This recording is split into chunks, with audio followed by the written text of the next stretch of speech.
Okay. It looks like we have a quorum. Claire has given us the green light, so we're going. So welcome everybody watching live, everybody watching whenever you watch this later on the YouTube sites. This is another episode of our ongoing Industry Insider Series, Cocktails and Conversation. Luke and I are super excited about our guest tonight, Dan Crowell, who's from Glenmorangie. Now, Dan, something I like to do is have our guests tell us their official business card title.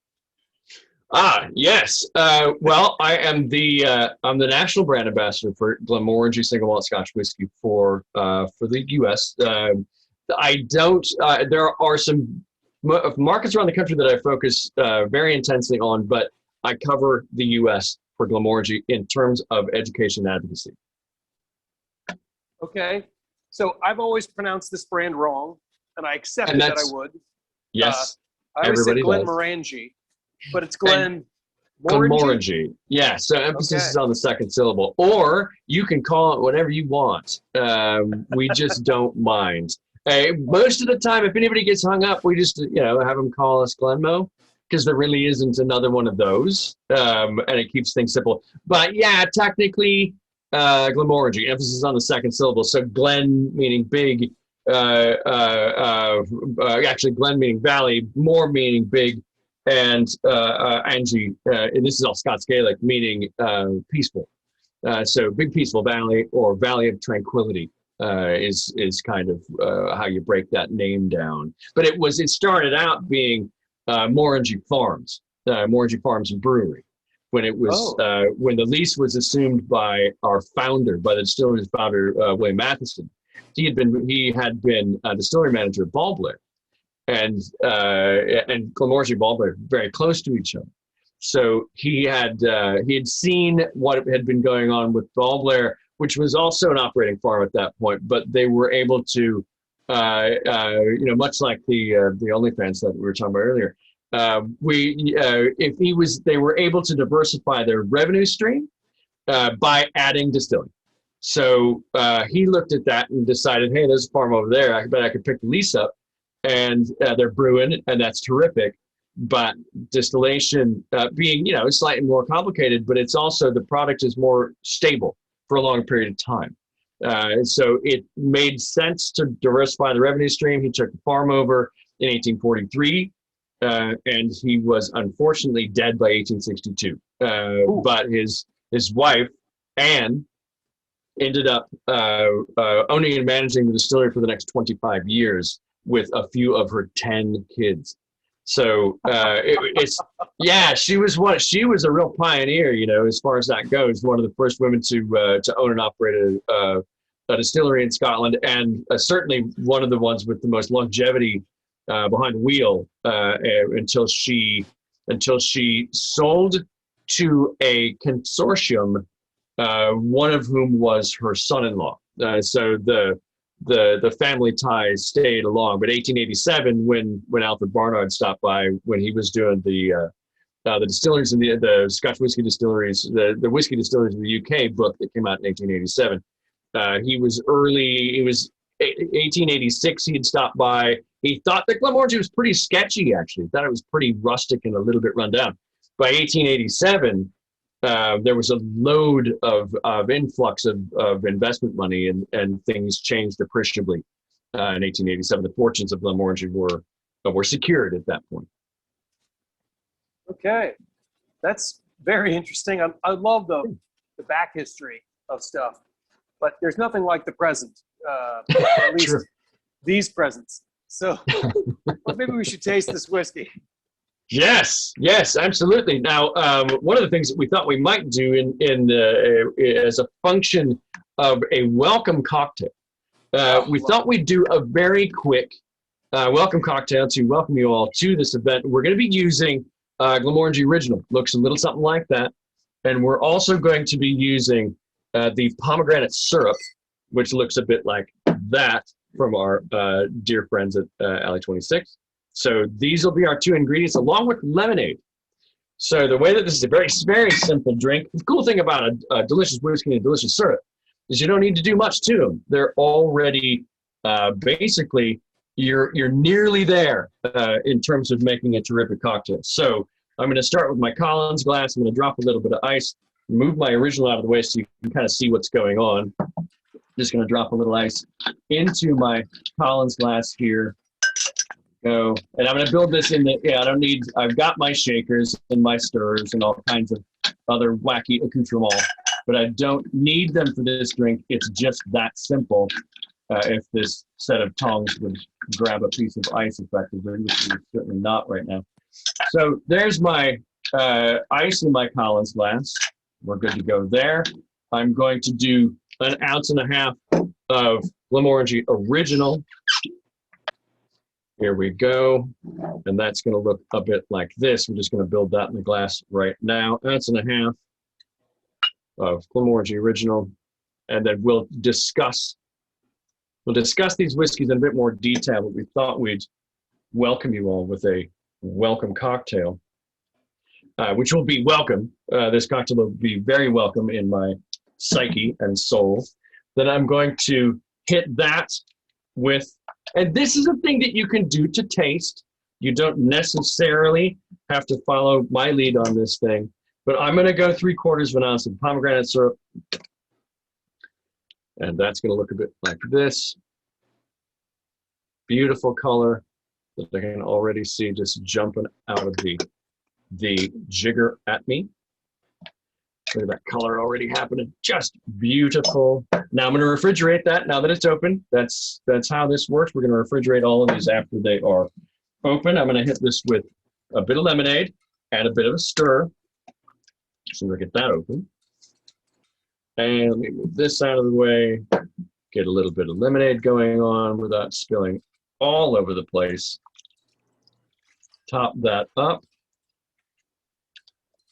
Okay, I'm going to give it a bit of a stir. Hit it with my fancy dancy reusable Glenmorangie straw, which you'll see momentarily. That's going to get the stir from the bar spoon.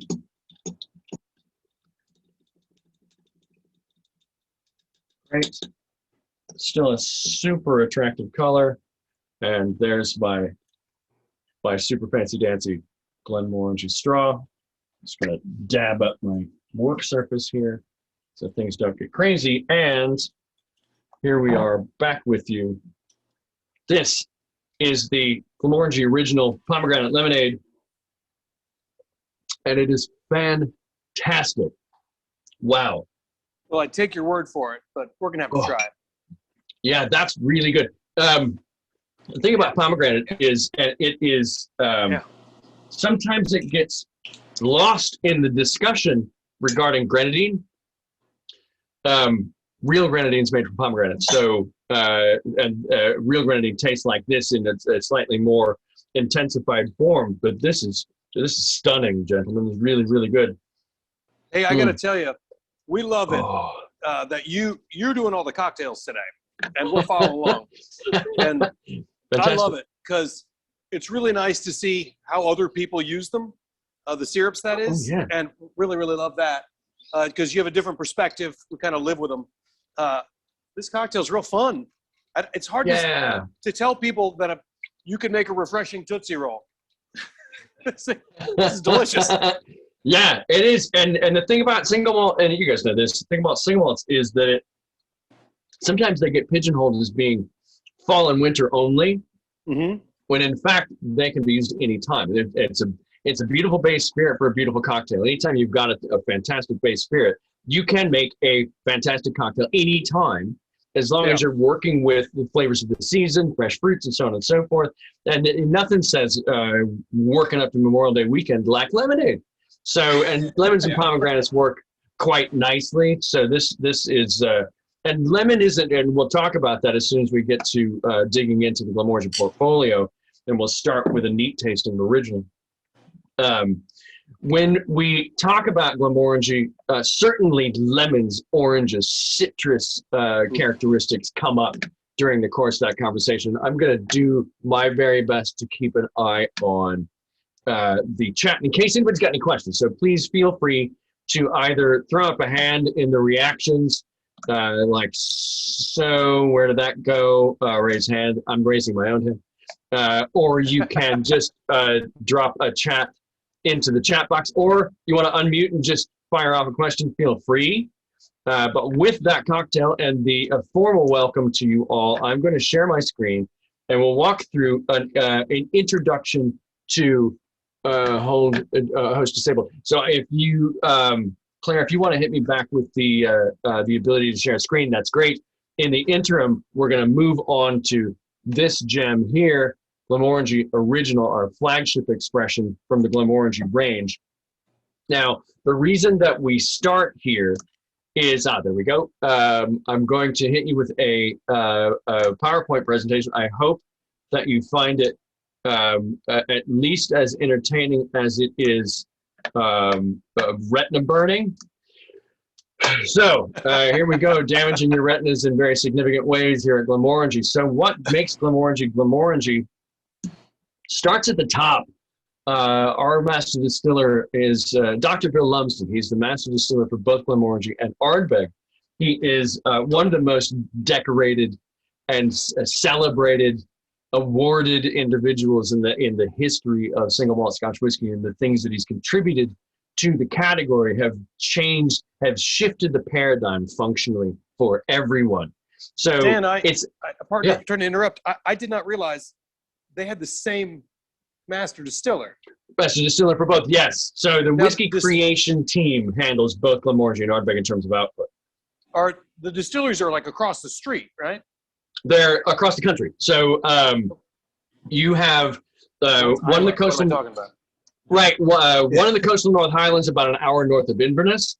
The other one is on Islay, correct. The southwest coast of Ireland, which is off the southeast coast of the mainland of Scotland. Now, there are distillery managers on site at both distilleries, but in terms of the creative process, the decision-making process regarding the evolution of the lines, any of the whiskey creation decisions, and the monitoring, the organoleptic monitoring of quality control, consistency, and so on and so forth. Decisions regarding raw materials procurement and things like that. It depends on what you're talking about. Whiskey creation team handles a lot of the cooperage procurement directly. Works with the yeast people and the barley people directly. The distillery manager handles the day-to-day elements of how those distilleries run, but the decisions regarding what comes out of them, that's Bill and his team. So one of the most imaginative characters out there, and he's done so many creative envelope-pushing things at both Glenmorangie and Ardbeg, and at least some of them are inspired by his own dreams. He keeps a dream journal, so he'll wake up and write ideas down. He tends to think of whiskeys by flavor first, and then backs into to the process of how to make them. So he's aiming for a flavor profile in his head, particularly with the more experimental releases. He just sort of wakes up in the middle of the night and decides, I've already tasted this in my head, now I got to figure out how to make it. So moving on to pillar number 2, taller stills mean tastier whiskey. That's a gross oversimplification and not factually true in the least. What it does for us is that it makes Glenmorangie possible. So when you have a taller still, there are other ways to do this, but a taller still will get you more contact between the copper that the still is made from and the distillate vapors that are going through the still. So what happens when you're using the tallest copper pot stills in Scotland? Well, you tend to have a lot more reflux. And reflux, copper will grab sulfur and sulfur compounds, diffusal oils and such, out of the distillate vapors and sort of scrub them out, so that those fruity and floral esters that you built in the fermentation phase are revealed because of that reflux, because of that copper contact. So that's how we arrive at what Glenmorangie tastes like by using the tallest copper pot stills in Scotland. There's certainly delicious whiskeys that come out of shorter stills. They're of different styles consciously than what we do. We need those tall stills in order to make Glenmorangie. So we also need some other stuff, like, let's see if I can advance my frame here. Oh, I see. There we go. And will that work? Yes, wood. wood is another big deal. If you're thinking about how the flavor characteristics of a whiskey break out, aromatics, color characteristics, flavor characteristics, what you perceive as flavor, about 70%, 70% of what you perceive as the flavor of a whiskey comes from wood. So you've got to be very careful in terms of what you are doing with your casks, your cask choice, the wood quality, how aggressively you toast them, how aggressively you char them, where you source them from, what was in them before, if anything. So all of those decisions are critically important to what ends up being the final product of your whiskey. We'll talk a bit about this idea of secondary maturation, using more than one type of cask to mature a single whiskey. Dan, what's next? Yes. Quick question. Yeah. You just mentioned oak char. Yep. Now, folks familiar with American whiskeys knows that that's the law. Like, you have to put in a first time a new oak barrel that's been charred. Yes. In Scotland, the first, like, say Glenmorangie, your line, first is the tenure, and that's the primary aging, and then these other, like, either we're aging in sherry or we're aging in port, the secondary aging. Yep. Is your Scotch whiskey aged in a charred oak barrel, or is it a toasted barrel? Depends on what was in it before. If it was bourbon that was the occupant of that cask before, then yes, it would be charred in some capacity, because it'd have to be, as you pointed out. But if it's a cask that had held sherry or port or sauterne or table wines, other fortified wines, Malaga, things like that, then no, they would typically not be. They would only be toasted and not charred. And they would. There's a lot of American oak use in sherry cask production and in port cask production. But those wouldn't be charred in order to deal with fortified table and dessert wines. So if we're just talking about the tenure, is it aged in charred oak, just toasted oak, or a combination? What happens with the casks that we use to mature Glenmorangie Original? They're all ex-bourbon oak. Our ideal cask, about 10% of our cooperage for original, is casks that we owned before they got into the bourbon industry. We had them designed to our spec, selected from a chunk of the Ozarks that we've designated as the ideal source for the wood that we want.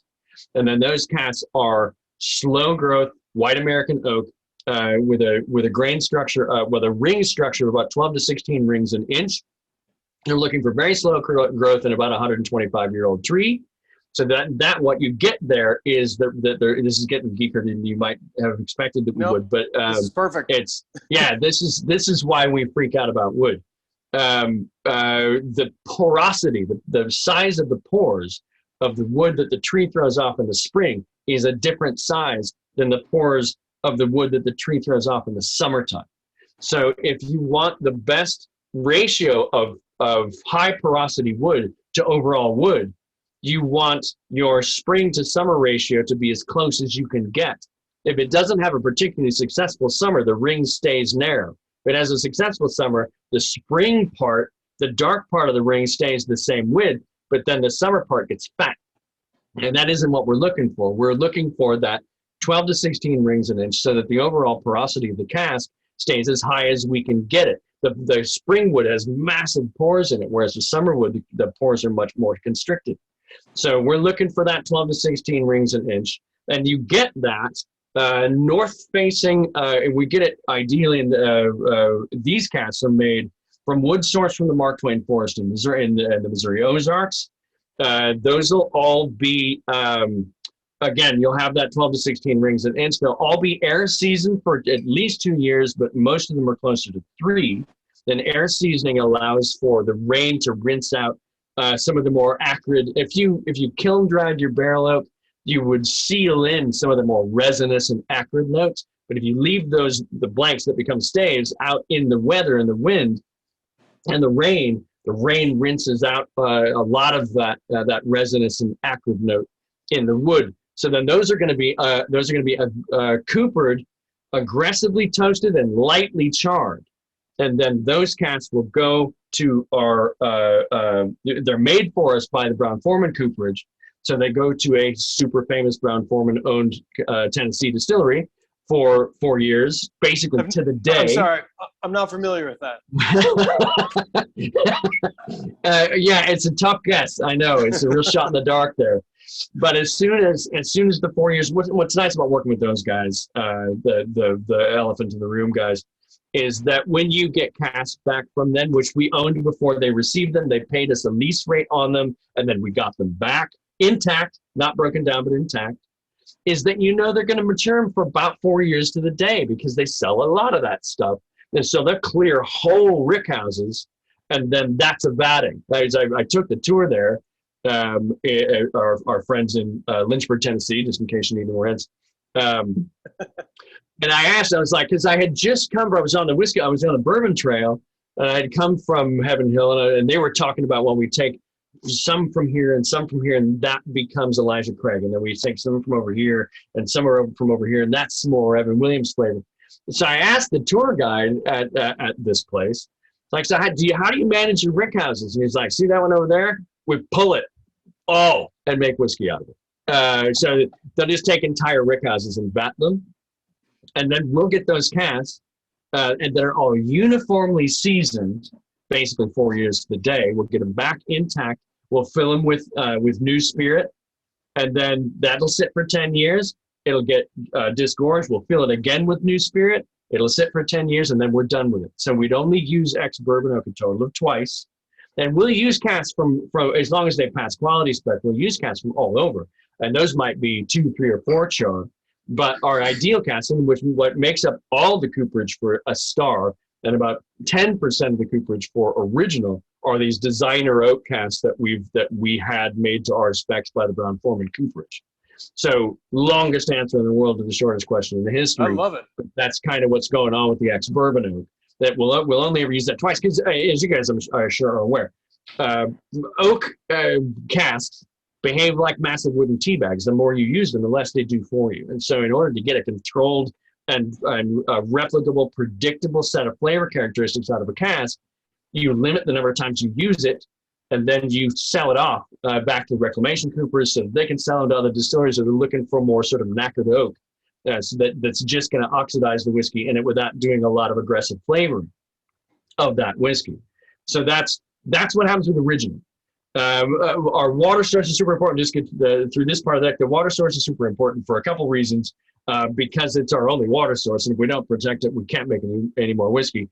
It is one of 2 spring-fed hard water distilleries in all of Scotland. 130 plus distilleries in Scotland. There are only 2 that use spring-fed hard water resources as their fermentation water. We're one. Highland Park is the other. And it has everything to do with the underlying geology. What kind of rock is just under the surface? In most of Scotland, it is granite. In 2 parts of Scotland, in the Black Isle, where we are, and on the Orkney Isle, you've got more sandstone and limestone at the surface, and that's way more reactive with water than granite is. Granite isn't really affected by water. So what you end up with is more mineral-rich water as a result of this percolation down through the sandstone and limestone layers and back up through the spring. So we've got to be very careful with what happens with our water source. So we've got a 700-acre plot around the source to limit any kind of environmental contaminants or pollutants, no use of herbicides, no use of insecticides. It's as clean and as pure as we can possibly make it, and that's how we protect our water source. Then giraffes, we talk a lot about giraffes, not because we have any, technically we don't own any, there aren't any in the still house, but if we had some and they're wandering around the still house, they would be about the same height, the adult males would be about the same height as the stills, just to give you a sense of the scale of the still size. And there are a dozen of them in the still house at Glenmorangie. It's a very cool place. So here's the original. We were just talking about it. The reason that it's a big deal, and if you've got some to taste, which I do here, it's important for us to isolate it. Yeah. Hold on a second. We better pour some out too. Oh yes, absolutely. Make sure we're smelling along. But you mentioned the bourbon folks and how, or the Tennessee whiskey folks as well. Yeah. And how different they can be. The folks at Heaven Hill have like a 70-foot still? Yeah. Oh yes, it's column still. Yeah. So the thing is, They have Perfect, 3 yeah. column stills that are like 70 feet high. You Huge. just said you had 12 of these are pot stills, though. Is that right? Yes. If you're making single malt in Scotland, it has to be done in batches in copper pot stills. So ours are the tallest copper pot stills in Scotland, but certainly not the tallest stills in Scotland. Those would be the column stills at either Cameron Bridge or any of the other significant grain whiskey distilleries in Scotland. Those stills are much taller, but they run in a much different way as well. They run continuously. They run off of a vapor points, essentially. There's an analyzer. It's complicated as hell. That invention. This gets really geeky, but the invention of the continuous still, Robert Stein's invention that was eventually sort of perfected by Aeneas Coffey, coincidentally an Irish whiskey excise man. He invented a still that you could run all the time. And it was built around this idea of bunches of micro distillation in stacked plates. So you've got steam coming up from the top, from the bottom, and then you've got your wash coming down from the top, and the steam, it's like gargling.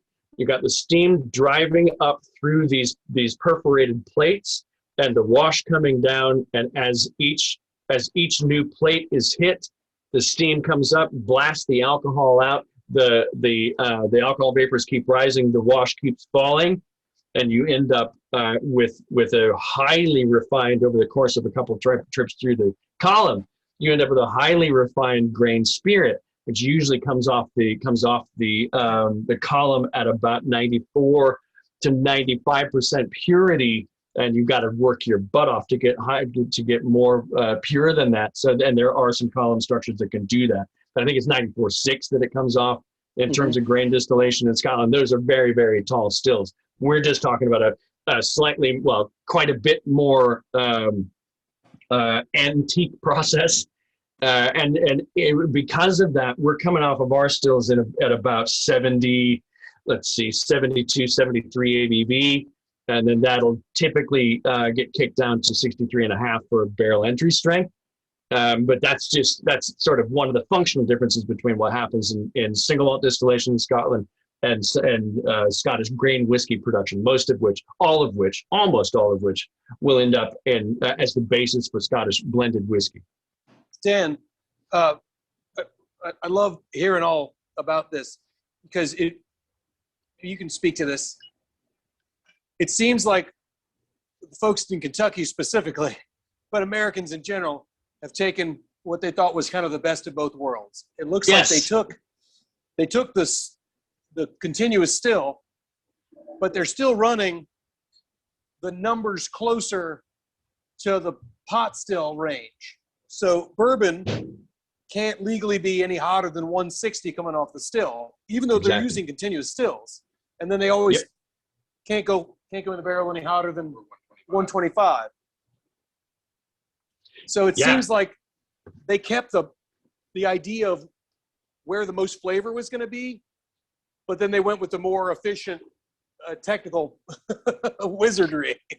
Yeah, exactly. So it ends up being a combination, depending on the distillery that you're at in the U.S., making, most places making straight bourbons and straight rye. And Woodford, like actual Woodford distillery is an anomaly because it's all pot still. And those are actually scale models of Glenmorangie stills, by the way, at Woodford.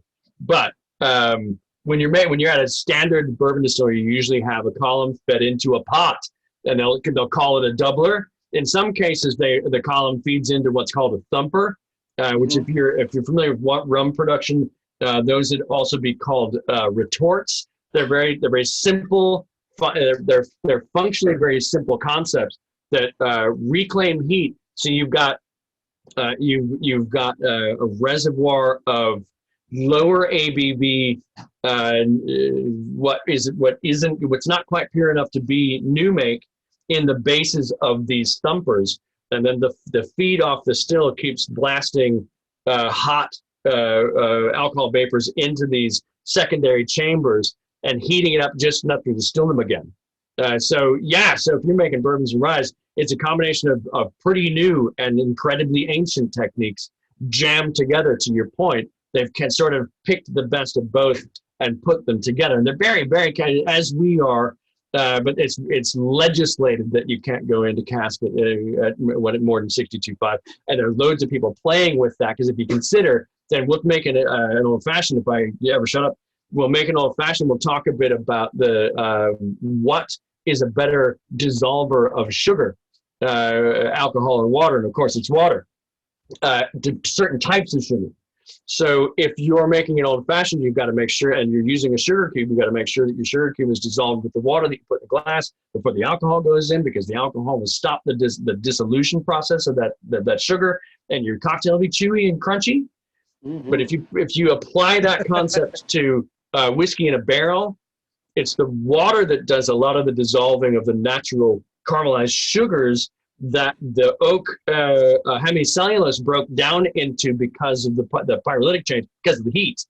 When you heat the inside of the barrel, loads of things break down into loads of other things. One of the things that breaks down into sugars, 10 different strains of wood sugar, is hemicellulose, the slightly shorter polymer chain, cousin to cellulose, the stuff you make paper out of, nice long polymer chain, resistant to pyrolytic breakdown, structurally complete and resonant. So cellulose, even though you've burned the inside of your cask, cellulose is what's keeping everything together. Hemicellulose begins to break down and caramelize into caramelized sugars, and it's the water in your water, ethanol, and impurities mix that you put in the cask that goes and grabs those sugars and those colors and leaches them into the liquid. So you got to be very careful with your barrel entry strength, in case that ever comes up. And if you're riding in cash cab or something, and they ask you a completely obscure question like this, I don't even think cash cab is still a show. I have no idea. I don't know, but I like the reference. So that's original. What we're looking at here is just, again, bottle at 43 ABV. This will go into cask, come off the still at, say, I guess, again, 70, 71, get cut to 63.5, which is somewhat industry standard throughout Scotland, as opposed to 62.5. That'll sit for 10 years in a combination of first and second fill ex bourbon oak. And all the warehousing for Glenmorangie whiskeys is within a 15-mile radius of the distillery. There's 700,000 casks sitting around waiting to become Glenmorangie, which is relatively low compared to places like Heaven Hill and Jack and places like that. But this is cut to 43 ABV. It is chill filtered, but it's a mild chill filtration. The chill filtration regimen can be more aggressive if the whiskey going through it is colder and if the filter is tighter. If you loosen the filter up and keep the whiskey a little bit warmer, you're going to leave some lipids behind. So this isn't, its mouthfeel isn't completely stripped away. It still has some nice creaminess in those mouthfeel characteristics. It relates nicely to the vanillins, the vanilla, toasted coconut elements that are coming out of that American oak. So it gives that kind of rich, creamy vanilla, butter toffee kind of a thing with a little bit of that citrus note happening as well. And some really nice white wildflowers. That particular organoleptic is really enhanced because we use hard water.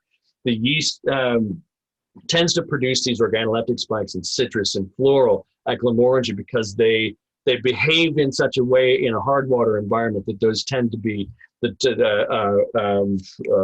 the hell is it? Limonene, which is the conjugate that tastes a bit like lemon, and linalool, which is the conjugate that tastes, well, that reminds the nose and palate of lavender, coriander. Those kinds of notes tend to get spikes at Glenmorangie, so those are kind of pouring out of the glass at you. And of course, water, if you decide you want to add a little bit of water to your whiskey, you sure can. The water ethanol mix because it's not static ever. I mean, it's in the bottle, it's about as static as it's going to get. But as the headspace in the bottle increases, i.e., as you drink more of the bottle, the more the oxidization is going to mess around with the ethanol water mix because there's more space for evaporation. And so you can play with that yourself with the addition of either just letting a glass oxidize or adding a little bit of water to it, because there are, the compounds that make whiskey taste like whiskey Some of them are more soluble in waters. Some of them are more soluble in alcohol. So when you mess with that ethanol water mix, you start to either drive out new congeners or suppress others. So you're just messing with the EQ settings basically on the whiskey when you add water to it. And it can go really well. It can be a fascinating thing, or you can steal the soul out of your whiskey without trying real hard. So it's a thing that you can't undo. You just kind of want to be a little bit careful with it. I tend to find with the addition of water that the barrel extractives and the floral characteristics in a lot of cases tend to come forward. The center palate fruitiness tends to be a little bit subdued. In this case, I usually find that the alcoholic presence is softened and the sweetness is focused once water goes in. So if those are the things you're looking for, then certainly water may be the boon companion of that whiskey. And those rules tend to apply to a point. And for me, that point is about 50 ABV, because you start to get when you get closer and closer to cask strength, then you start getting to where ethanol, it becomes a prison of proof that surrounds the subtlety in a whiskey. So you almost have to, for me, after particularly, 51, 52 ABV and above, you've got to find some white knight that rides to rescue the princess in the tower, because the ethanol's got it trapped and you can't quite see all the layers of that whiskey because of that proof prison that surrounds them. So I tend to cut my cask strength whiskeys with about 10% water, but anything that's sort of standard bottle strength, I'm fairly careful. I try to figure out who invited me to the dance, and am I interested in dancing with that person, or am I looking over that person's shoulder to try to find somebody else to dance with? If I'm super happy with who invited me, I'll probably leave the water on the table. If I'm interested in finding a new date, then I might drop a little water in and see what I can coax out of that glass. I like that. That's a great metaphor. That's a really pleasant way of saying, this is okay. Maybe it'd be better with water. Yeah, I might be able to extract a win out of this. I love it. This is good. So let's move down the line so we don't. Yep. If you wouldn't mind introducing us to Lasanta next. So let's do. Oops. There's Lasanta. So this is a tale of sunset. They all have these. Your symbol is this signet right here, right? Yes. So the idea there, and I'll show it to the. That's a bad example. I'll show it to the camera so you have a sense of what's going on there. And this probably isn't going to show up real well if the focus doesn't. I got to take my face out of it. And there we go. So you see where that says the Cadwell Stone, Glenmorangie Signet Cadwell Stone. The idea there is if you went to Glenmorangie, down the road a pinch, especially if you're staying at Glenmorangie House, our lodging facility, down the road a bit is a big old stone. It's a recreation of an 8th century Pictish rune stone that told the story of the Picts in that area going back quite a long ways. So in the center, the lower center, the focal point of that stone is that design, this thing that we've adopted as our signature or our signet. The rune itself has a name. I've forgotten it. I researched it and then I totally forgot. But the idea is, if you think back to the conversation regarding the springs, the Tarlogi Springs, if you were to visit them, as the water bubbles up through the pulverized sandstone layer, it swirls and bubbles, and there are some theories here that this is the Picts' recreation of the base of our a spring, these eddies and swirls. And there's another interpretation that goes, if you drop a single drop of water into a calm pool, then the ripples create other ripples, and those ripples create other ripples, and the symbolism sort of means that everything is intertwined and nothing happens in a vacuum, kind of a thing. So we adopted that as our signature design. It's on all our stuff. I believe there'll be a packaging, because it's very, very detailed. There's going to be a packaging refresh where the signet is a bit more simplified. We're just going to take the very center of it and focus on it, so the lines are a little bit more simple and easy to sort of visually understand what's going on there.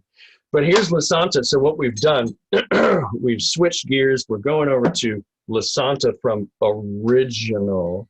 And the original was the one that we made the first cocktail from.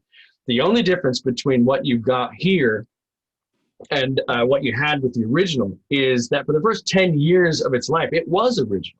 What happens in the final 2 years is that this whiskey was shifted out of ex-bourbon oak and into casks that used to hold either Oloroso or PX sherry, Pedro Jimenez sherry. And those casks, I've mentioned that our bourbon oak casks we only use twice. Our finish oaks, the fortified dessert and table wine and so on and so forth, those we'll only ever use once. And the idea there is that it's a bit like deglazing a pan. You've got this kind of fond, you got these concentrated flavors, then you create a sauce out of it, you add some liquid, maybe it's brandy or whatever, and you add a liquid and you create the sauce, and then you use the sauce, and the pan kind of goes back to being a pan. So once we've used our Oloroso casks, our PX casks, our port casks, our Sauterne barriques, then we get rid of them because they just gotta go back to being casks at that point. They don't have the gooey, rich deliciousness that we can capitalize on from the previous occupant. When you'd mentioned that the ABV of bourbon in the cask is quite high and it goes higher. We tend to lose ABV in Scotland, where in the States, because of the difference in microclimate, the proof tends to climb. Alcohol is a real volatile, so it'll evaporate quickly. If you've got a bourbon cask and that bourbon left the cask at a minimum of 62.5, then it's a thorough evaporation of the previous occupant from the pores of that cask. If you have a sherry that's leaving the cask in Spain at 19 ABV and then they ship us the cask, there's loads of dissolved residual solids stuck in that wood that our 10-year-old spirit, which is alcohol, and alcohol is a solvent, acts as that kind of deglazing of that wooden pan. And we end up with this lovely stuff, Lasanta bottle at 43 ABV, 2 years in a combination of Oloroso and PX. And that ratio is about 50-50, but it'll change batch to batch. We're looking to hit a flavor profile, not necessarily a specific recipe. It's delicious. So I love this is Highland whiskey, and there's certainly no shortage of distilleries in Highland that use sherry finishing wood. I think there's a few with "the" in front of their name that really hang their hat on it. Right. And that's terrific. And, Americans drink a lot of Scotch whiskey, and they're huge fans of sherry influence, as is evidenced by the success of whiskeys like the Glendronach. There's a lot of people interested in what's going on at Glendronach right now. Certainly the guys at Aberlour, the guys at Glenfarclas, Glenallachie. There's a lot of big Bulbani Delwood, which is a lot like what's happening here with Lasanta. There's a lot of interest in those chewy, datey, figgy, toffee, nutty, cake spicy, cigar boxy, maybe struck matchy notes that tend to be the hallmarks of a sherried whiskey. If ex-bourbon oak, and it is by far the most frequently used cask type in Scotland, the second most frequently used type is Oloroso, so medium dry Spanish fortified white wine. Dan, that's really interesting to hear you say those flavor notes, because Luke, I don't know how you felt about this one, but I get that, like the red fruit that I'm expecting from the sherry. But what really kind of struck me as unexpected was on the back end, I'm getting more of that almost charcoal-y kind of struck match, those kind of char notes that I was kind of expecting more from the bourbon finish. Yep. Yeah, exactly. And part of the reason that you're not getting a whole lot of that out of original is that we're not using a lot of number 4 char casks. It'd be one to mostly a maximum of 3. Aggressively charred ex-bourbon oak. We're not, and we wouldn't rechar them. Ex-bourbon oak coming to Scotland. You can make those decisions. You can do the STR. You can shave, toast, and rechar if you want. We don't. We just take them as is and fill them. And we're ideally 1 to 3 is really our range. So you're not going to get a lot of that big char note. Whereas here, there are some because the combination of the microclimate and the style of wine being made, struck match can really kind of jump out of a sherry cask. Not because of that. The old sort of the urban legend of sherry candling. Sulfur candling. That used to be a problem when sherry casks weren't getting used quite as quickly as they needed to be, because there's sugar in those casks, mold like sugar. So if that cask was to sit around a while, you'd have to sulfur candle the mold out of it. But they get used so fast now. Sherry cask, the demand for sherry casks in Scotland is so high that they get used right away. And we know at Glenmo, when we get in Sauterne barriques, when we get in sherry casks, those high residual sugar content previous occupants, you got about a week, and you gotta get them filled, or you got problems. And we would never sulfur candle a sherry cask. We'd rather eat the loss and chuck it than use that kind of technology, which is not exactly new technology, but that sulfur influence is really coming from the Oloroso itself, and not because of any post disgorgement sulfur candling. So Dan, when you say, "Oh, we would never let the barrel sit around that long," in Scotland, I heard well, what you hear now is there's so much pressure, market pressure, positive market pressure, to have sherry finished barrels. It's the opposite. People can't get enough. Well, quite frankly, they don't make enough sherry to satisfy the demand for sherry barrels in Scotland. Right. Yes, that's absolutely true. And the thing is, sherry, before, that, which usually leads somewhere to the question of, okay, what did the Scotch whiskey industry do before bourbon was a thing? Well, before bourbon was a thing, a lot more people drank a lot more sherry, to be fair. And it's not an aggressively consumed, since Fraser went off the air. It's not an aggressively consumed beverage around the world. But what's happening in Spain right now there are bodegas that specialize in. We work with one of the best. Miguel Martin is a fellow that we work with in Spain, who produces sherries to produce casks for the Scotch whiskey industry. Typically, the bodegas that are making Olorosos and making other traditional sherries, they don't want to give you their casks. They want to leave them in the Solera system because they don't want the wood to have a whole lot of influence.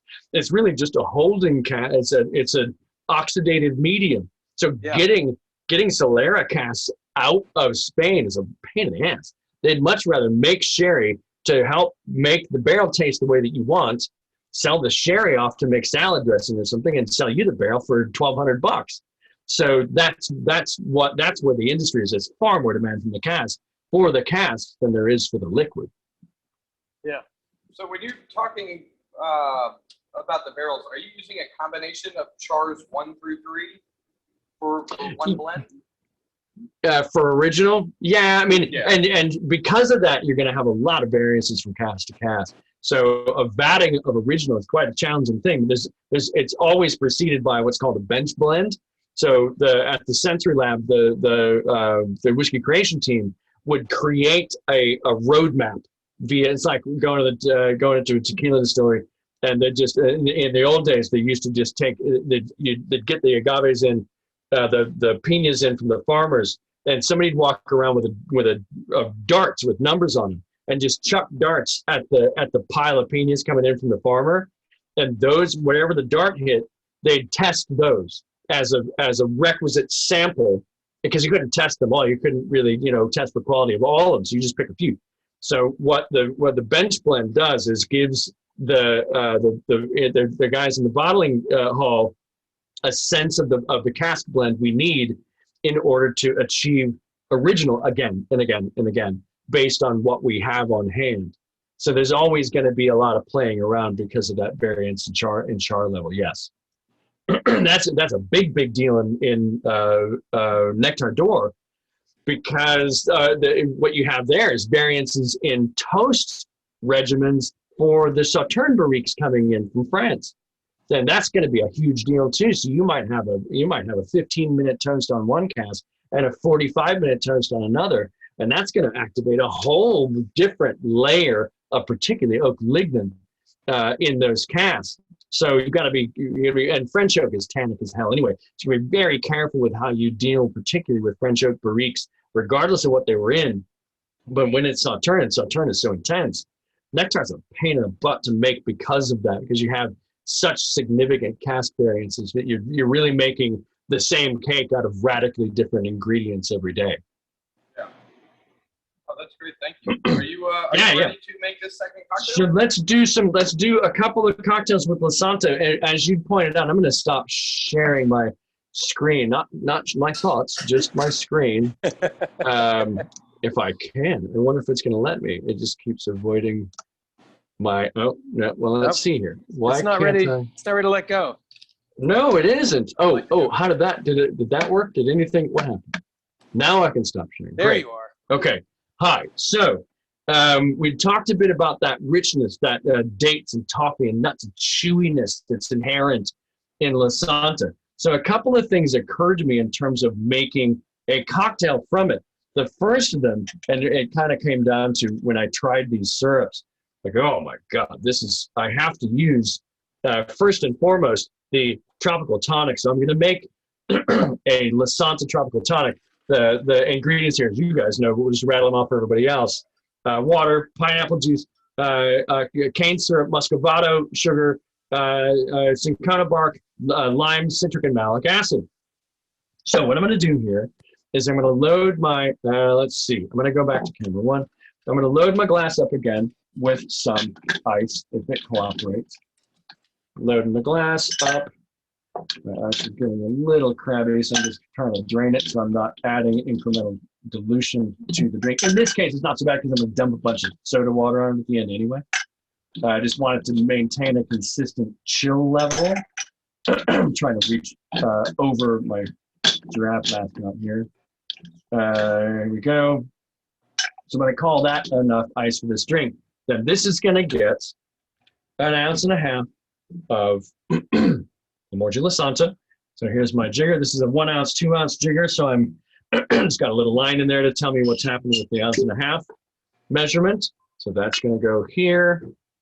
Dan, I got to tell you, fearlessly jiggering over your keyboard. That's yeah, there is it hadn't occurred to me till right this minute what a horrible risk I'm taking.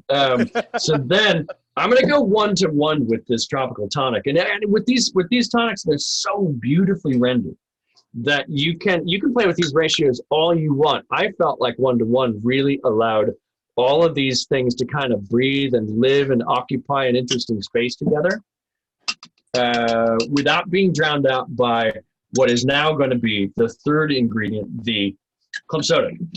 And, club soda, they're probably all pretty much created equal. This one in particular, Fever-Tree, I like how they render their carbonation. It's a little bit more tight, champagne bubbly, a little more tingle than like eating liquid Pop Rocks. So I'm going to blast a little bit of that onto the top of this, let it kind of do its thing, dance around in the glass a little bit. Here comes my next fancy dancy reusable Glenmorangie straw. That's going to get a stir. This is now, by the way, a slightly altered version of this is now going to be the signature cocktail at my nephew's wedding in July. So thank you guys for allowing this to happen, because that whole crowd is going to have one hell of a time drinking this with this cocktail. I love what particularly the Muscovado does with the figginess and the chewy datiness of that drink. And then you've got the citrusy, the tangy lime notes, that cinchona bark that just brings a little bit of that focus, that kind of zen focus in the center palate that bitterness brings to sweet things. I tend to find that style of bitterness, whether it's strong tea, grape tannins, cinchona bark in a tonic, it's like the if you had a canvas that didn't have any edges, it'd be really hard to paint a painting with any perspective. So I find that those styles of bitter elements are the framework whereby you use the other ingredients to create the perspective that the cocktail sings and creates harmony within. Yeah, I love that. That's I always tell people, everything you think is sweet isn't. There's nothing interesting that's just sweet, or we'd all sit around eating bowls of granulated sugar. Exactly. I mean, when you see you're looking at a recipe for chocolate chip cookies and it calls for salt. Why is salt in chocolate chip cookies? Because it makes them taste, because it gives the sweetness content.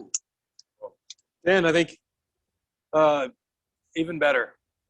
Even better. Boy, I like that cocktail. So yeah, my relatives are in for it because I'm bringing a whole lot of that to the wedding, and there aren't that many people coming. Dan, to be fair, have you named this one? Yeah, they named it actually. It's funny. He is in the Navy, and he was asked to endorse this clothing brand. He's a good-looking kid. He was asked to be a sort of an endorser of this not exactly tactical clothing stuff, but it's sort of military approved activewear. And so he had to come up. He has no interest in social media. So he had to establish an Instagram handle to do this thing for these people. So he asked my niece, it's like, okay, what should I name it? And she said, Rufus Lincoln as a play on the roof is leaking. So the drink will be called Rufus Lincoln for that reason. And he and I and my niece will be the only ones that get it. But that's fine. That's great. So this is the Rufus Lincoln, and I'm really excited to share it, not only with my relatives, but with you all as well. I hope you like it. We do. We might have to offer this here. It's delicious. Boy, that's good. I really love it because the Muscovado. That one of the big secrets to this is that the pineapple, obviously, and you guys did I tasted it. What the hell was it? Was your pineapple simple? Do you do a pineapple simple syrup? Oh my God! Yes, the pineapple demerara. Holy cow! And it's not the thing when you bust it up and you taste it. It's not pineapple. It's that thing that you're like, why is that not just demerara? There's just that layer, and I can't put my finger on it. And you go, oh, okay, pineapple. There it is. That makes complete sense to me. I made a drink for some guys earlier when I cut a part of my finger up. It was a sour. It was a Glenmorangie X sour. We'll talk about that in a second. But the sweetness was maple syrup. And he's like, that's not a sour. And I was like, yeah, it is, but the sweetness is maple syrup. And he's like, that's it. It didn't jump out of the glass, just like that pineapple doesn't jump out of the demerara for you guys. It's a beautifully rendered, lovely layered thing that you've done. So I'm about to start wasting people's times even more aggressively than I was because we're running up on the hour. So I'm going to make this old-fashioned quickly. Old-fashions are a little bit misunderstood in terms of. Well, before we get to that old-fashioned, let's give them a minute.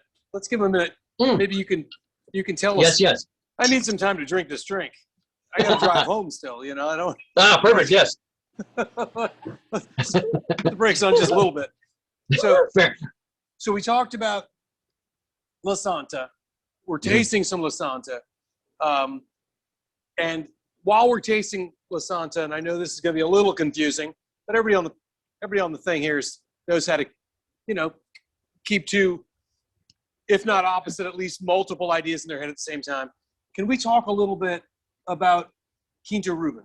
Because also, and can you tell me, the thing that interests me about it is I came across this product or a product similar, maybe it's parental product or whatever, when I was younger, maybe in the 90s, in the 80s, maybe even, but definitely in the 90s.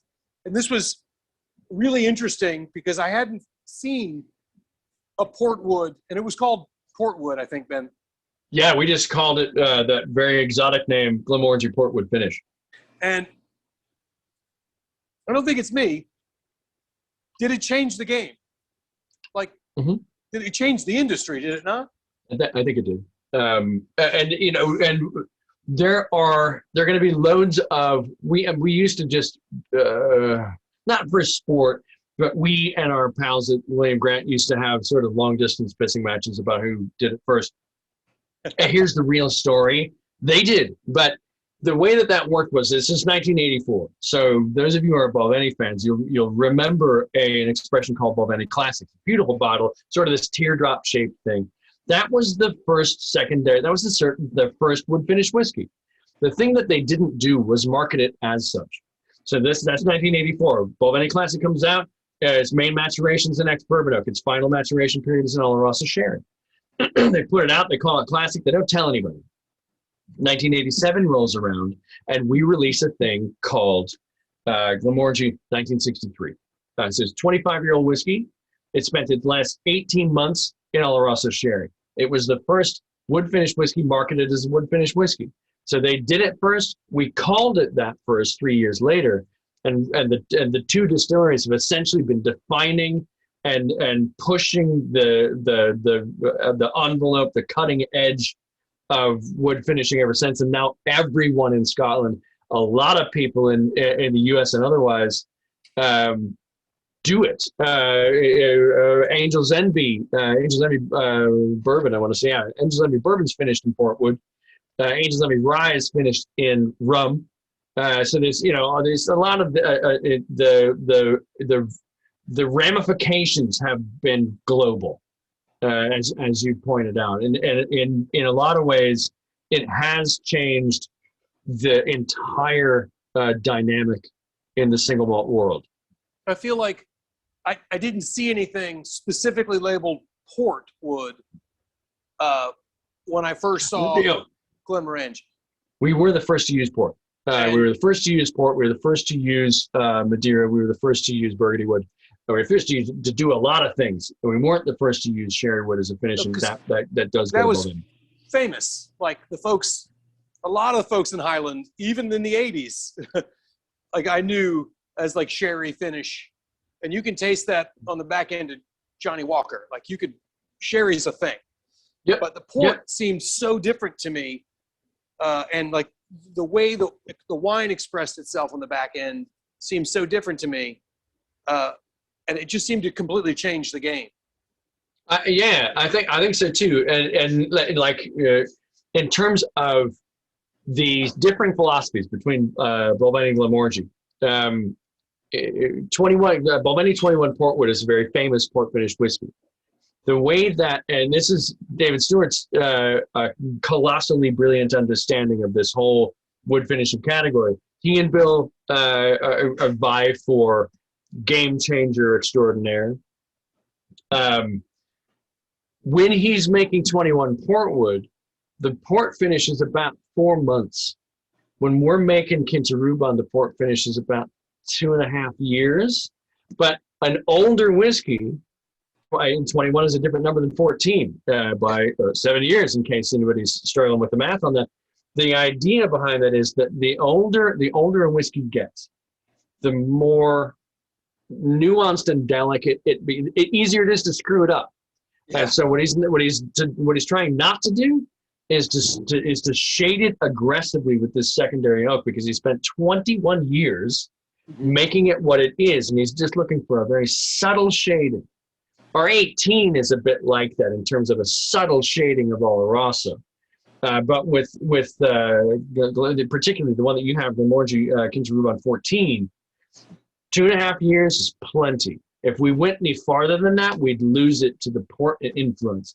So you won't find, it's not a 10+4 by any means. 4 years for us in first fill ex ruby port is too long, and we'd lose the nuance and our sense of self to the wood at that point. But yeah, to your point, there was no port finished whiskey until we did it. Let's see. So I'm just going to get set up for this old fashioned. Okay. And I'm looking at the chat and just making sure that everybody's happy here. Great. I'm ready for. I think you've answered my port with questions. Excellent. Making sure I wasn't crazy in the 80s and 90s. Yeah, no. Yeah, that would have been. I didn't. That's true. That's a good point. I did not rule that out. So what I've done here, we'll go back to camera one, and I'm just going to make a bit of. I'm going to get this out of the way. I'm going to make an old fashioned. Now, what's cool about this fig syrup? An old fashioned can be a real pain in the butt. As I alluded to earlier, that an old fashioned can be a crunchy, gnarly train wreck. depending on how you deal with, if you're using granulated sugar or a sugar cube, ideally, then you have to dissolve that sugar before the alcohol gets in the glass, or the sugar won't dissolve. So the technical aspects of making an old fashioned from a 1 or 2 sugar cubes, depending on your flavor preferences, it's a minefield, because you might use too much sugar. You might use too much bitters. Like you see people and they're trying to saturate their sugar cubes with bitters. It's like 19 dashes of bitters. Like, oh, I didn't realize that I'd overbitted the hell out of this drink now. If your desire is to dissolve the sugar, as you just mentioned, bitters isn't going to help you. No, you got to have some water in there. And I the first time that I realized that there was an alternative to pre-screwing up your old fashioned, I ran into it was the first time I met Preston Van Winkle, so part of the Van Winkle family, and we were talking about old fashions, and he was like, "All you got to do, dude, is you take your sugar cubes," and he was a sugar in the raw sugar cube guy. You put it on a cocktail napkin and you douse it there, so that the excess bitters is in the cocktail napkin and not in your drink. And then you drop that saturated cube into your glass. You add a little bit of water, so like a bar spoon of water. Muddle the hell out of it until all the granules are gone, and then you add your liquid and your alcohol in your cube. Oh, okay, that's genius. But what I like even better is not worrying about it in the first place, because of this. All the sugar's already dissolved, so there's no problem with crunchiness, because you have no granulated sugar that remains in solution here. So you don't have to worry about your alcohol essentially freezing the process of dissolution in mid suspension and creating a crunchy drink. So what I'm going to do here is, there are a couple of different sizes. This is my regular teardrop bar spoon. It's not very big. I like the bowl of this one better. If I see a recipe that's like 1 bar spoon, I could cry more than on command more than what fits in that bar spoon. So I'm going to use this slightly larger one, and this is going to be the fig. Oh, I should go back to camera 1. This is going to be the fig syrup, 1 bar spoon of fig syrup. And again, this is there's nowhere on the planet where this is etched in any kind of stone. You sort of come up with this on your own in terms of where you think the sweetness balance is. So that's in there. Everything's good. Now this is going to go in the fridge because it's open. And then I'm going to go with 2 ounces, because an old fashioned ought to be proud of itself. So I'm going to go with 2 ounces of Lasanta. Now, we had a chat in the pre-show about bitters. And the reason this is called an old fashioned, by the way, in case anybody's still tuned in. I think they're here. Are they good? Thanks, everybody, for joining. The original definition of the cocktail was a spirit of any kind, a sweetener of any kind, bitters, and some kind of fruit, like a peel, like an orange peel. That's what we're going to do here. So what we have now is we've got ice, we've got spirit, we've got the fig syrup. I'm going to give this a stir. I'm using large format ice, and there's a specific reason for that. The larger the ice cube, the more it is likely to stay intact and chill rather than dilute. Smaller cubes, and I'm sure that you've all experienced these kinds of old fashions where it looks like a snow cone fruit salad, and those part of my soul dies every time one of those is made. I don't even have to be in the room when it's made. Yeah. Part of my soul, I wake up in the middle of the night, oh, somebody made one of the snow cone old fashions, and part of my soul dies. So, if the fruit salad thing, the cherry and the muddling and the muddling of the fruit, you got the orange wheel. The trouble with muddling the orange wheel and such into the drink is that this bit, the white bit, is bitter. So if you're muddling an orange wheel in your drink and you're muddling the white bit of the peel, the pith is bitter, and you're adding incremental bitterness to that drink. So what I'm doing is I've just taken a carrot peeler, the kind that took part of my finger off earlier today. And I want the orange part. I just want the part that is saturated with orange oils. And I'm going to express that into the drink. Just kind of roll that around, give it a little bit of a swirl around the rim. Then I'm going to drop that in. And that's my Fig Old Fashioned, except we've had a chat about bitters. I'm using, this is strong water bitters out of Colorado. This is chocolate bitters. I'm just going to hit that with a couple of 3 drops. Maybe 1, 2, 3, maybe 4 of chocolate bitters, because figs and chocolate, holy cow. I meant to bring down my dried figs from upstairs as a garnish for this. I just neglected to do so. Give that another stir. My big old ice cube hasn't melted much, so that I'm going to just kind of show it to the camera. That's my Lasanta Fig Old Fashioned. Oh. Yeah, that's delicious. Yeah, that's the chocolate, the fig, the Demerara, that chewy datiness of the whiskey. By God, that's good. If I was doing this with a Quinta Ruban, I might introduce like a Luxardo cherry into it, just to draw on more of that darker red fruit notes. Yeah, but not if you were doing that with the Van Winkles. They're no, they're not into that. Not who was into the cherry at all. No, Gaz Reagan was a fruit salad guy, even though he was one of the progenitors of the classic of the classic style of cocktail making. He was unabashedly a fan of the fruit salad old fashioned. Yeah, well, there's a reason that's called the old fashioned, right? Because it was first the cocktail, and then bartenders do what bartenders do, which is mess with everything.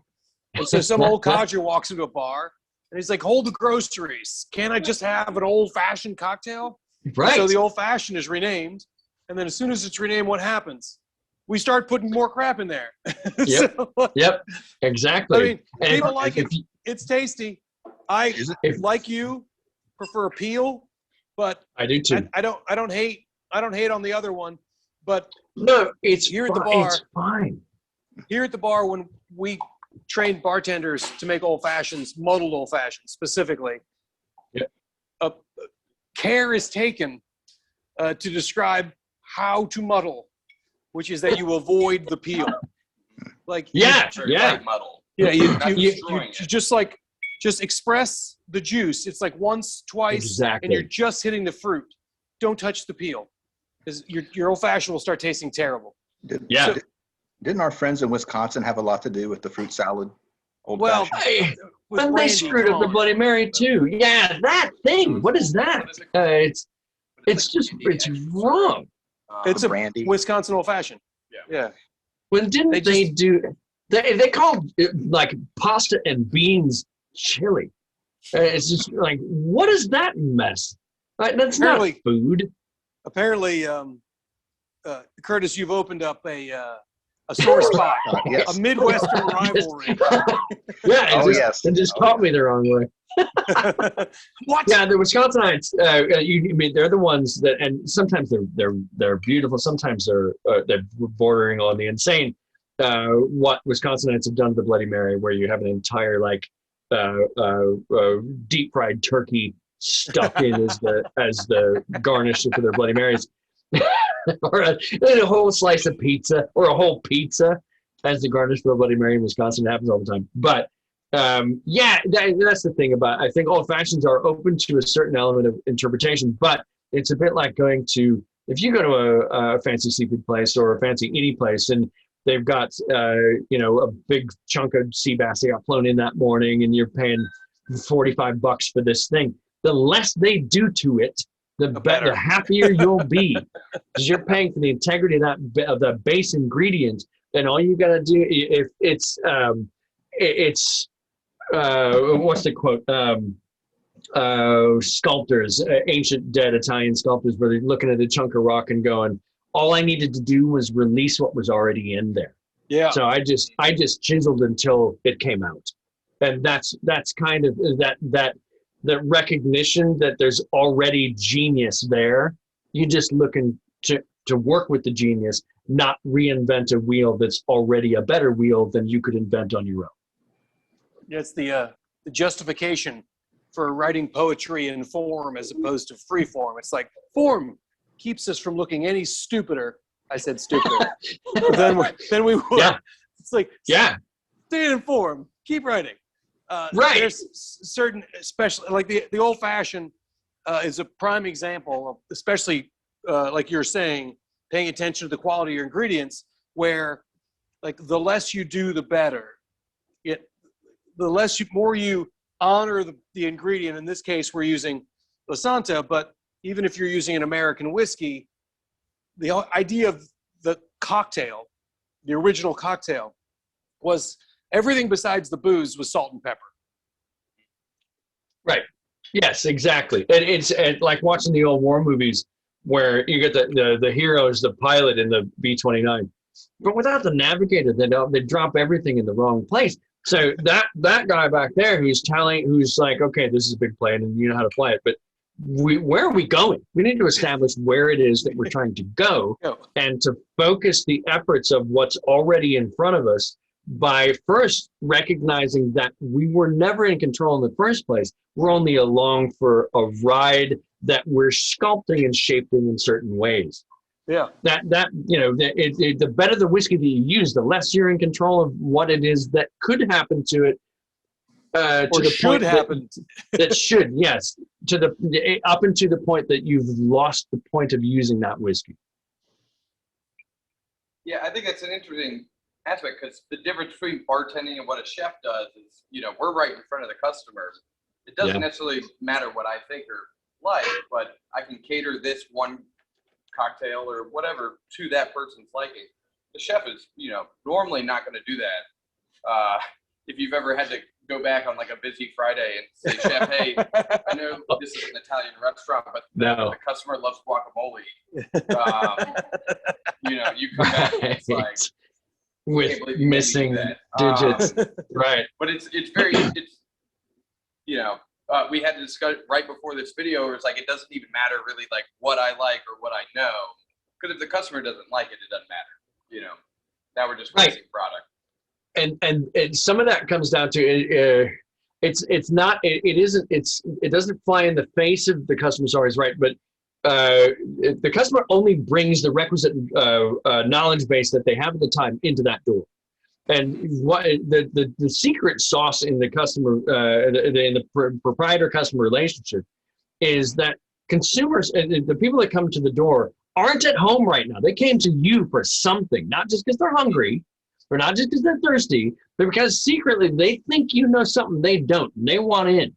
So you show up, they show up in this kind of social contract where each of you moves the other's journey forward by sharing what it is that you don't know that they do.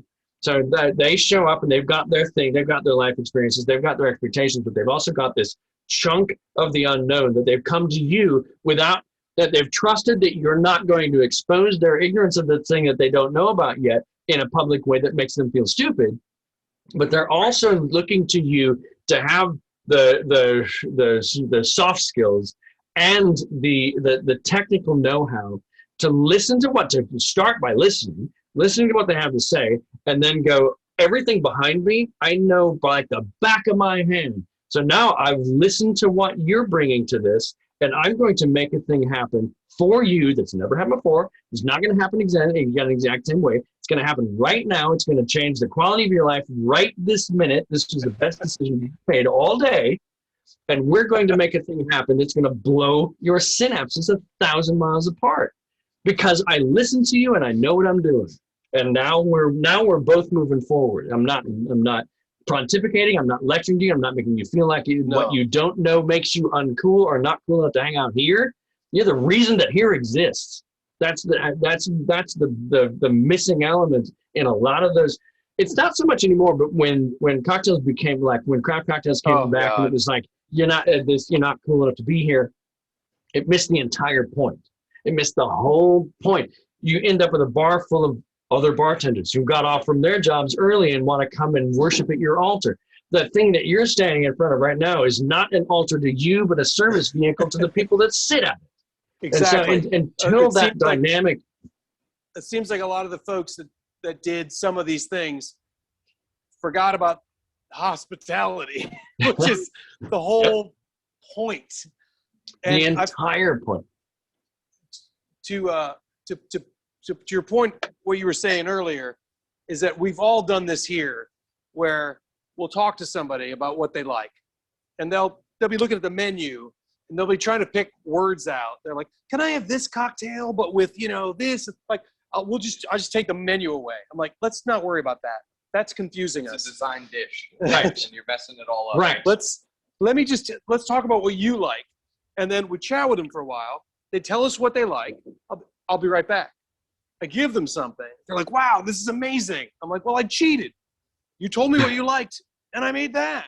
Like, it's like, well, you don't know how to do it, but like to your point, like we know how to do that. But but the real skill, or the skill that was missing in that first wave, was listening. The listening and the giving a shit, man. The caring about the other people. Sometimes I get a chance to do bar staff trainings, and the first thing that I say is, like, if somebody took your DNA and put it under a microscope, if the biggest gene in there isn't your empathy gene, you're in the wrong business. If you don't look at everybody coming through the door and you can see you from their skull, and you can kind of predict what it is that they need from you in order for their day to go in a positive direction via looking deep inside their soul and figuring out what it is that they want, then go fix holes in the road. Because there's no point in pretending.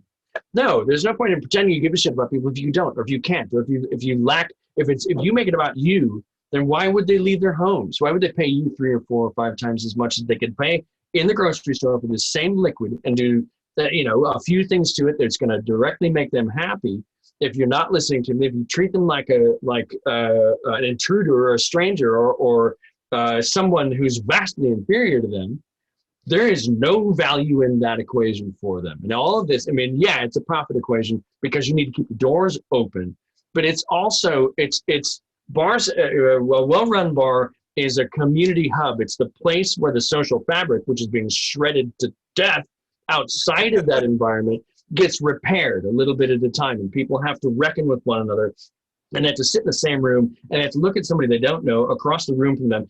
Something brought you and me to the same place at the same time, and I don't know what your belief system is. I don't know what your value system is, but we're drinking the same thing, we're eating the same thing, and we're smiling the same smile. So how different can we really be? That's why all of those places exist, and when they are done well, they're what'll save us from what happens outside of them. Let's hope you're right. So we're talking a lot about hospitality, and we're talking. We mentioned a bit about cocktail bars. There's a new expression of Glenmorangie. Yes, there is. New Around cocktails. That's true. Designed around cocktails. It is indeed. Well, it's really informative that the master distiller is the same as Ardbeg, Which we also love. which we huge fans of. I think we have more expressions of Ardbeg than any other whiskey here at the bar. And if you'll reach over and grab that bottle right there. We happen to have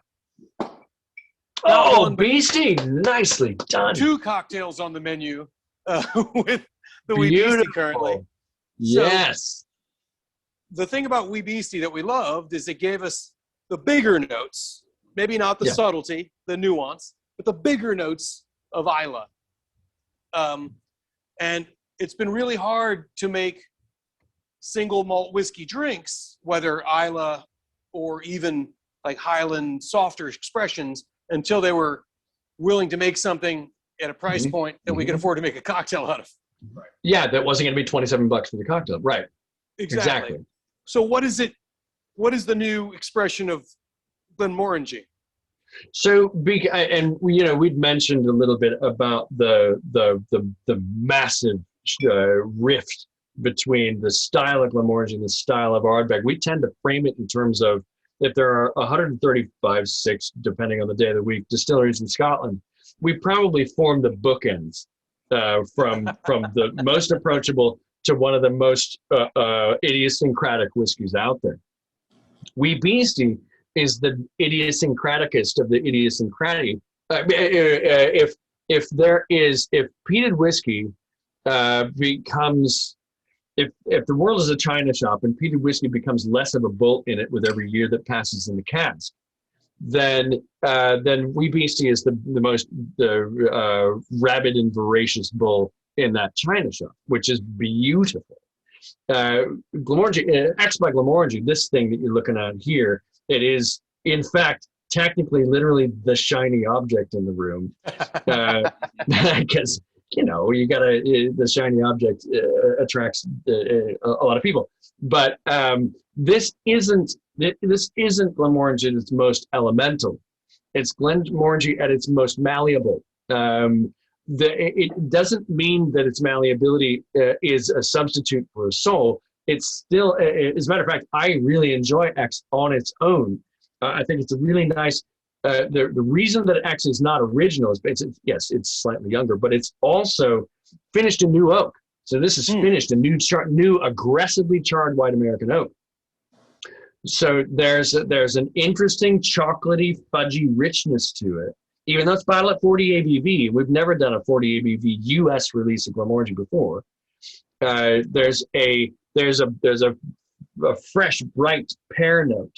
There's a sherbety note, and there's a fudgy note in there that you wouldn't necessarily find in original. There's a lot to play with here in terms of the approach to cocktails. I did when I cut my finger off, I did a whole bunch of cocktails today with X by Glenmorangie, and I demoed them for a bunch of bartenders. It's a really great place here in Omaha, and they love them because as malleable as X is, it still shows up with enough substance, enough character, that what you end up with isn't just, okay, there's some alcohol in there. It's Glenmo. It shows up and it's ready to play ball, but it is, for your intents and purposes, you could, if you're paying, let's say it's a $7.50 of original, it comes through your door at X. This is going to be 0.85 of X. So you'll be not X the whiskey, but X as the price point of whatever it is that you.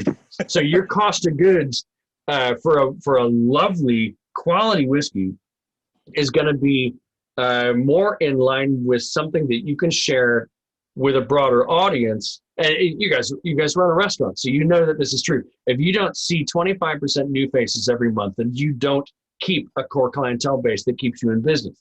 So that if you're like, well, I don't need to relate to anybody else. I have regulars. Okay, your regulars they're either going to die, or they're going to find some place to go, or they're going to do something. So you've got to recruit 25% new people every month in order to maintain a regular clientele base that's going to keep your doors open. If single malt Scotch whiskey only caters to the people that are already part of single malt Scotch whiskey, then the category will die. So what Monkey Shoulder did to blended Scotch in terms of convincing people that an all malt Scotch whiskey could be used in a cocktail without a rift in the earth opening and everyone getting sucked into it. Blended Scotch whiskey never has suffered from the kind of perceived rigidity and the perceived prescriptiveness that single malt suffers from. So somebody in single malt had to show up and do for single malts what Monkey Shoulder did for blends. And so we did it. We decided. So Monkey Shoulder's a blended malt, though. It's a blended malt, exactly right. It's not a single malt. It's not a blended whiskey. It's blended. Three it's not single like malts. Johnny Walker. Right. There's no grain whiskey in it. So everything in a bottle of Monkey Shoulder is made in a pot still from three distilleries. They're all obviously William Grant distilleries. So there's 3 monkeys on the bottle. And it's an easy way to remember it is KGB. So you've got Caninby, Glenfiddich, and Bulbani are the 3 malts that go into Monkey Shoulder. It's bottled at 43 ABV, so it's a slightly higher ABV than here.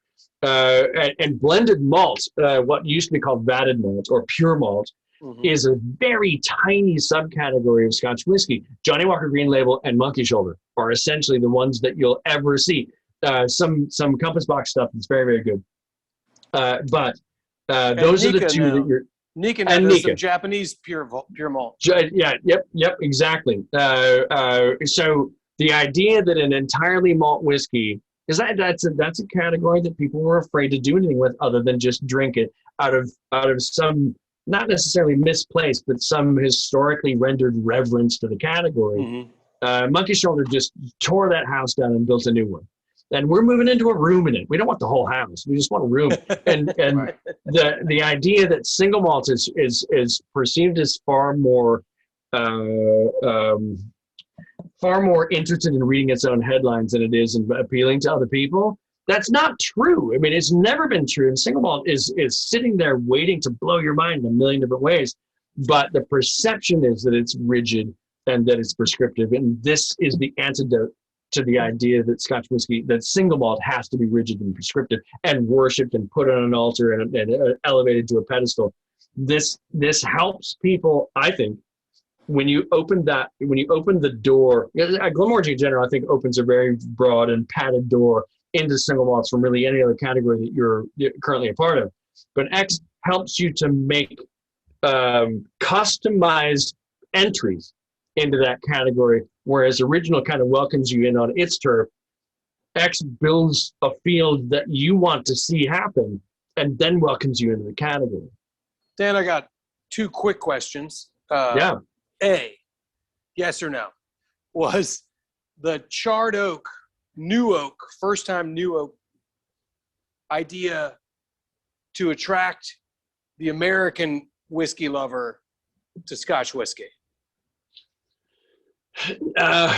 No, I don't think so. I think the finished and new oak thing was something Bill wanted to do regardless.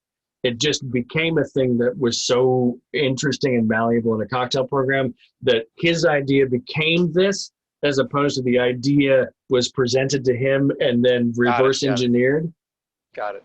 Second question, is X going to be around the wee beastie price point? Lower. You'd be if you're paying, and this is just I'm just throwing a number out there because Glenmorangie Original is priced different around the country. Hey, But Dan, in your whatever number you're thinking, this is North Carolina. Go up about $5. In a lot of markets in the U.S., Glenmorangie Original sits at $39.99. I know that's not the case there, but if it was, then this would be on the shelf and retail at $33.99. Okay. Great. That's So super exciting. nice and approachable. Any idea when it'll be available in North Carolina? Yep. You will see, and nationally, you'll see it on the shelf starting June 1st. I'll talk to Jason Garrett and Chip Amner in North Carolina and figure out when you guys from MH, from Moët Hennessy, their parent company, and try to figure out when it is that you'll be able to order from the distributor locally. But you should be able to order it starting kind of now. And I would imagine you'd be able to see it within the first week to 2 weeks of June. Okay. Cool. And so initially it'll be 750s, and then you'll start to see liters and 50 mLs starting in August-ish. Okay. I love liter bottles. Liters in the bar makes a lot of sense. Well, traditionally in North Carolina, we haven't been able to get liters, but there's a guy. You could get 750s in liters. Yeah. What it was they wanted just 750s. So if your product was made in liters and 750s, you could only get the 750. If your product was exclusively in liter, you could get the liter. But a certain guy who hand makes vodka in Texas, yes, of course, has liters. What was that? It's gluten free. It's gluten free. Sorry, hand makes gluten free vodka in Texas. Because nobody else does that. Nobody else makes gluten free vodka. Spirits do not come out still gluten free. With the little pot still that his dad made him. Yeah, and every single drop of that goes. There's no GNS, nothing at all. No.